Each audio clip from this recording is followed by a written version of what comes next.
Hello there, boys and girls, and welcome to It's a Shaw Thing. I'm your host, Rob Shaw. We're talking some fantasy football. Time to get you caught up with the news and notes. We'll start in Denver, where the backfield is a mess. Ryan Terrain out for the year after a big performance on Thursday. Michael Pittman out for the year. Andre Hall done as well. Selvin Young banged up, so who is in? PJ Pope is coming in off the inactive roster. Don't expect much from him. Peyton Hillis had a decent performance this past weekend, but don't expect much going forth for him either. So who is the name to know? How about Tatum Bell, the same running back who had over 1,000 yards a couple years ago for Denver, also got fired from the Lions and then happened to steal the luggage of Rudy Johnson on the way out. So you got that ugly situation, but at the same time, he's better than nothing, and that's what the Broncos have pretty much admitted. They are bringing him in, could be active as soon as this weekend. At this point, don't start any of them. All right, next up, the backfield for Washington, also a little banged up these days. Lil Betts is expected to return this weekend, but Clinton Portis, so far one of the best running backs in the NFL, could be out for this weekend.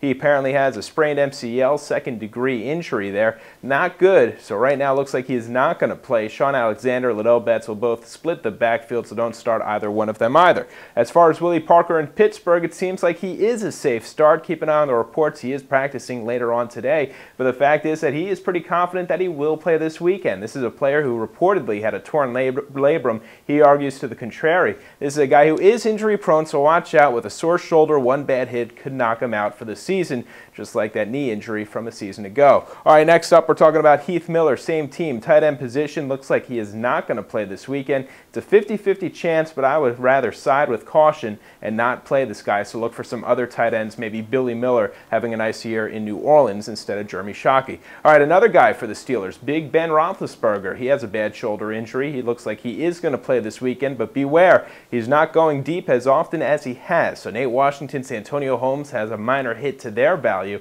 but Big Ben, his value is surely going down so far this season. He's simply playing injured. Next up, let's talk about Steven Jackson. This is one of the best players in the NFL. The Rams running back has been great when healthy. Problem is, we really never know when he's healthy, and right now his status is once again up in the air. He's saying that he feels better, but not necessarily as good as he should. So there's a chance he might not be active this weekend, as we saw from the Rams against the Jets, losing 47-3. I would not start any of their running backs. You're better off loading off on the Jarius Norwoods, the Leon Washingtons, the players like Derek Ward of the New York Giants. In other words, second options for good running teams rather than rely on some guy that you haven't heard much about. Finally, some good news from the running backs. Larry Johnson, welcome back to the Kansas City Chiefs. He's expected to be a go. Don't expect the 25-30 carries that we saw during his glory days. This is a very different Chiefs offense. Herm Edwards admitted as much yesterday, noting that this is a team that likes to pass the ball, with Tyler Thigpen playing a nice role so far this season. So Larry Johnson does return, but don't expect many more than 60 yards of total offense from him, which does make him better than most running backs in the NFL these days, considering all the injuries that we went over. In other news, Matt Hasselbeck also expected back for Seattle. On top of that, Deion Branch also expected to make a return, so maybe they won't be as sleepless in Seattle anymore. That team has certainly struggled recently.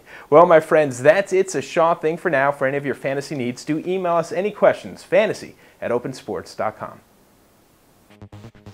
So you think you can tackle a pro? There's only one way to find out. Click on fantasy@opensports.com.